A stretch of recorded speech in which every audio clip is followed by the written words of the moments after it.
السلام علیکم ورحمۃ اللہ وبرکاتہ، نحمدہ ونصلی علی رسولہ الکریم، اما بعد فاعوذ باللہ من الشیطان الرجیم، بسم اللہ الرحمن الرحیم۔ پرہیز علاج سے بہتر ہے، یعنی کوئی دوائی نہ لے، کچھ نہ لے، فاسٹنگ شروع کر دیں تو فاسٹنگ میں بھی شفا ہے۔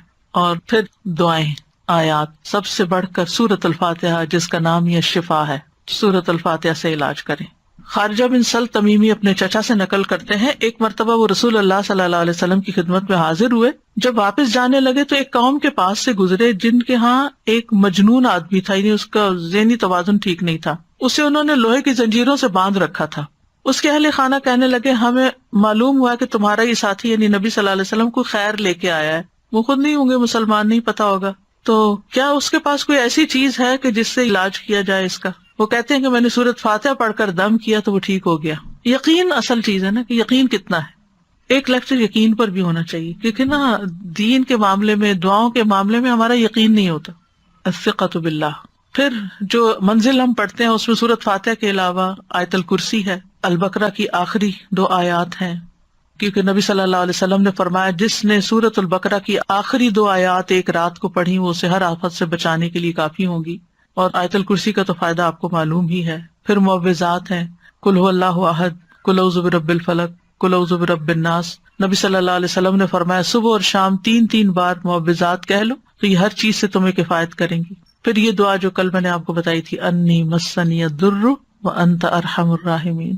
اور اگر وسوسے آ رہے ہیں بہت اور بے چینی ہے اور دل پریشان ہے تو انی مسنی الشیطان بنصب وعذاب، کہ شیطان نے مجھے سخت تکلیف اور عذاب میں ڈال رکھا ہے، یعنی وسوسوں اور نیگیٹو تھنکنگ کی وجہ سے۔ حضرت ایوب علیہ السلام کا حال یاد کر کے اور پھر انت ارحم الراحمین بھی کہیں ساتھ، اور پھر ایوب علیہ السلام کا انداز جو ہے نا دعا کا وہ بڑا خوبصورت ہے، وانت ارحم الراحمین، اور اپنے حال کا ذکر کیا کہ اللہ میں تکلیف میں ہوں، آپ جانتے ہیں۔ تو ہم اس طرح بھی دعائیں کر سکتے ہیں، یا اللہ آپ نے ایوب علیہ السلام کو صحت دی تھی، یا اللہ آپ نے زکریا علیہ السلام کو بیٹا دیا تھا، یا اللہ آپ نے یوسف علیہ السلام کو لوٹا دیا تھا، یا اللہ آپ نے موسیٰ علیہ السلام کی حفاظت کی تھی، یا اللہ آپ پھر یہ تکلیف دور کر دیں۔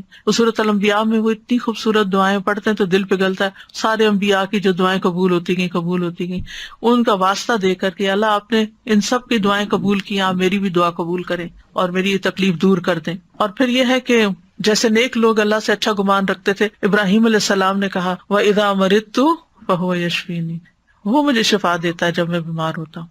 یہ یقین ہو اور پھر اس طرح شفا مانگے اللہ سے کہ اللہ تعالیٰ آپ کے ہاتھ میں شفا، بیدک الشفا۔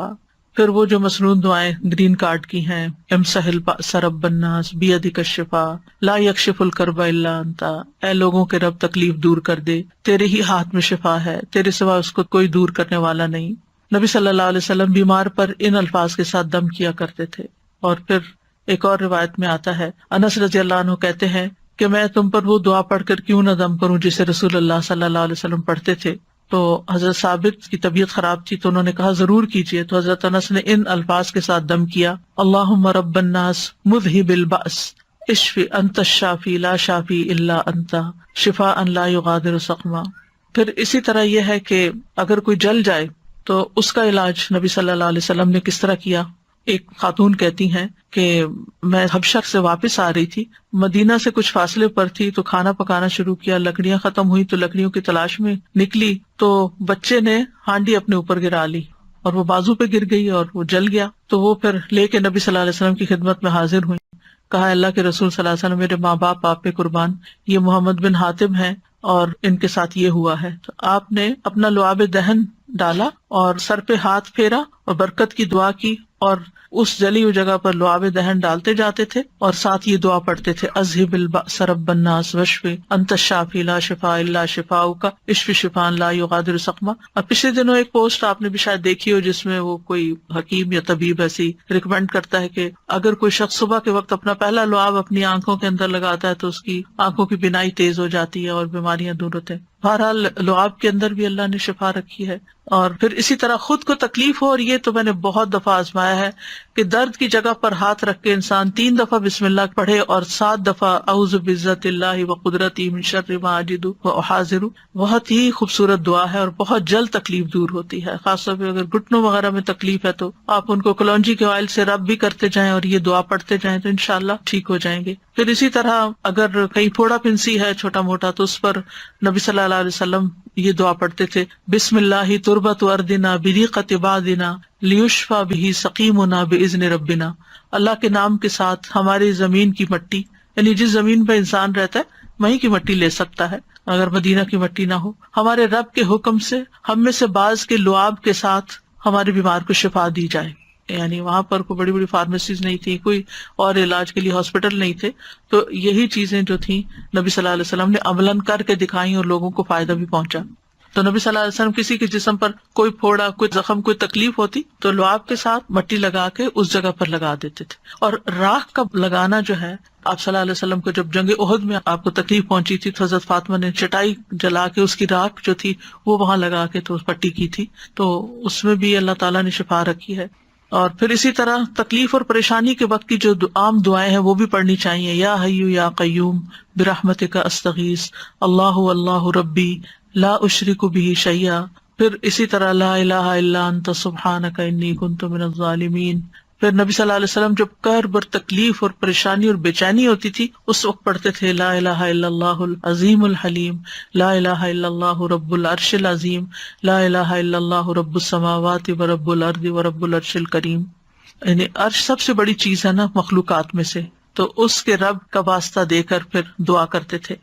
پھر اسی طرح عافیت کی دعائیں بھی مانگنی چاہیے کہ اللہ تعالیٰ بیماریوں سے محفوظ رکھ، خاص طور پر جب کوئی وبا وغیرہ پھیلی ہو یا آپ کسی بیمار کو دیکھیں یا ہاسپٹل میں جائیں یا کسی کی تیمارداری کرنے جائیں. ویسے بھی صبح شام 3 دفعہ اللہم عافنی فی بدنی، اللہم عافنی فی سمعی، اللہم عافنی فی بصری، لا الہ الا انت. پھر اللہم انی اعوذ بک من زوال نعمتک وتحول عافیتک وفجاءۃ نقمتک وجمیع سخطک.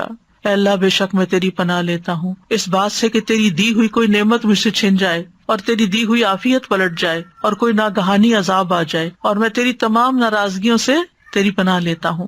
اور پھر اللہم انی اعوذ بک من جہد البلاء ودرک الشقاء وسوء القضاء وشماتۃ الاعداء. اے اللہ بے شک میں تیری پناہ مانگتا ہوں سخت مصیبت، بدبختی لاحق ہونے، بری تقدیر اور دشمنوں کے خوش ہونے سے. پھر اسی طرح اللہم انی اعوذ بک من السمم والبکم والجنون والجذام والبرص وسیء الاسقام. اے اللہ بے شک میں بہرے پن، گنگے پن، پاگل پن، کوڑ، برس اور تمام بری بیماریوں سے تیری پناہ مانگتا ہوں. اور پھر اللہم انی اعوذ بک من الہم والحزن والعجز والکسل والجبن والبخل وغلبۃ الدین وقہر الرجال. اخلاقی بیماریوں سے، روحانی بیماریوں سے نجات. اے اللہ میں تیری پناہ مانگتا ہوں دکھ، غم، عاجزی، سستی، بخل، بزدلی، قرضداری کے بوجھ اور لوگوں کے اپنے اوپر غلبے سے. پھر اعوذ بکلمات اللہ التامات من شر ما خلق، ہر طرح کے شر سے اللہ تو مجھے بچا لے. جہاں بھی انسان جائے، کسی شہر میں جائے، کسی جگہ پر جائے، پلین میں ہو، کہیں پر آپ انٹر ہو، بینک میں، اسکول میں، تو 3 دفعہ اگر آپ یہ پڑھ لیں کوئی چیز آپ کو نقصان نہیں دیتی. کیونکہ انسان کو ڈر ہوتا ہے نا کہ یہ وائرسز ہوں گے، اور خاص طور پر آج کل کے سیناریو میں. پھر اعوذ بکلمات اللہ التامات من کل شیطان وہامۃ ومن کل عین لامۃ. یعنی لوگوں کی گیدرنگ میں جائیں، آپ کو ڈر ہوتا ہے کہ نظر نہ لگ جائے، کوئی اور اسی طرح کی چیز. یہ دعا بھی بہت فائدے کی ہے، ویسے بھی پڑھنی چاہیے. اور پھر شیطانی وسوسے سے اگر بہت نیگیٹو تھنکنگ ہو رہی ہو اور بہت برے برے خیالات آ رہے ہوں، کسی کے بارے میں کوئی بات بہت بری ستا رہی ہو، تو اعوذ بکلمات اللہ التامات من غضبہ وعقابہ وشر عبادہ ومن ہمزات الشیاطین وان یحضرون.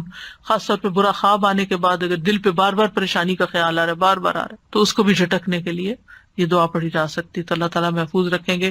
بس آخر میں چند موٹی موٹی باتیں کہ اگر آپ کسی بیمار کے پاس جائیں تو کن چیزوں کا خیال رکھیں، کیونکہ مریضوں کی عادت کا حکم دیا گیا ہے، کیونکہ اس سے انسان کو اپنی نعمتیں یاد آتی ہیں اور انسان کو آخرت کی یاد آتی ہے. اور مسلمان کی عادت جو ہے وہ دوسرے مسلمان پر حق ہے، خاص طور پر اگر کوئی قریبی لوگوں میں سے ہو. نبی صلی اللہ علیہ وسلم نے فرمایا جب کوئی شخص اپنے کسی مسلمان بھائی کی عادت کرتا ہے تو وہ جنت کے باغات میں چلتا ہے یہاں تک کہ بیٹھ جائے، اس کے بیٹھنے پر اللہ کی رحمت اسے ڈھانپ لیتی ہے. اگر واقعی عادت کی نیت سے کسی کے پاس جاتے ہیں اور عبادت کی نیت سے اور اگر صبح کے وقت جائے تو شام تک 70,000 فرشتے اس کے لیے دعائے بخشش کرتے ہیں، اور شام کو جائے تو صبح تک، یعنی اتنا بڑا اجر و ثواب ہے۔ اور عیادت نہ کرنے والوں کی مذمت کی گئی ہے۔ اللہ تعالیٰ قیامت کے دن فرمائیں گے کہ میرا فلاں بندہ بیمار تھا، تو نے اس کی عیادت نہیں کی، یعنی تم نے اس کا حال ہی نہیں پوچھا، اگر تو اس کی عیادت کرتا تو مجھے اس کے پاس پاتا۔ عیادت کرتے وقت اسے اجر کی خوشخبری دی جاتی ہے، اور مریض کو دعا دے کر خوش کریں، ہو سکے اس کو دم کر دیں اور دعا کا کارڈ دے دیں، کوئی بھی ایسی چیز اس کو بتائیں کہ یہ بیماری اس کے درجات کی بلندی کا ذریعہ، اچھی باتیں کریں، حوصلہ افزائی کریں، غم گساری کریں۔ اور عیادت کے وقت کی دعاؤں میں لا بأس طہور انشاءاللہ، کوئی بات نہیں، ٹھیک ہو جاؤ گے، سب صاف ہو جائے گا۔ اگر اور دعائیں آپ کو لمبی چوڑی نہیں بھی آتی تو سورۃ فاتحہ تو سب کو آتی، سورۃ فاتحہ پڑھ کے دم کر دیں، معوذات پڑھ کے دم کر دیں، اور پھر اسأل اللہ العظیم رب العرش العظیم ان یشفیک 7 دفعہ پڑھ کے آپ اس پہ دم کر دیں۔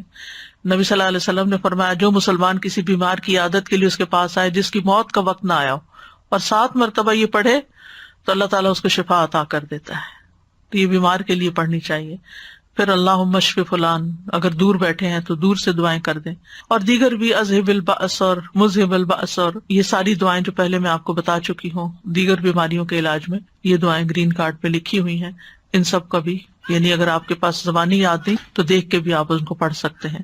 اور ساتھ اپنے لیے بھی ایک دعا مانگے کہ اللہ مجھے اس سے عافیت میں رکھنا، یعنی الحمدللہ الذی عافانی مما ابتلاک بہ وفضلنی علی کثیر ممن خلق تفضیلا۔ تو حدیث میں آتا ہے کہ جو یہ پڑھے گا اس مصیبت سے محفوظ رہے گا جس میں دوسرا مبتلا ہے۔ تو اللہ تعالیٰ ہمیں بیماریوں میں اور ساری تکلیفوں میں درست رویہ اختیار کرنے کی توفیق دے، اور سنت کے مطابق علاج بھی اور بہیو کرنے کی توفیق دے جس سے اللہ تعالیٰ راضی ہو جائے۔ یہ ایک بھاری امتحان ہے، اس امتحان کو پاس کرنا ضروری ہے، اور پاس کرنے پر بہت بڑے درجات ہیں، اور اگر انسان اس پر ناکام ہو جاتا ہے تو دنیا میں بھی تکلیف اور آخرت کی بھی تکلیف۔ وآخر دعوانا ان الحمد للہ رب العالمین۔ سبحانک اللہم وبحمدک، اشہد ان لا الہ الا انت، استغفرک واتوب الیک۔ السلام علیکم ورحمۃ اللہ وبرکاتہ۔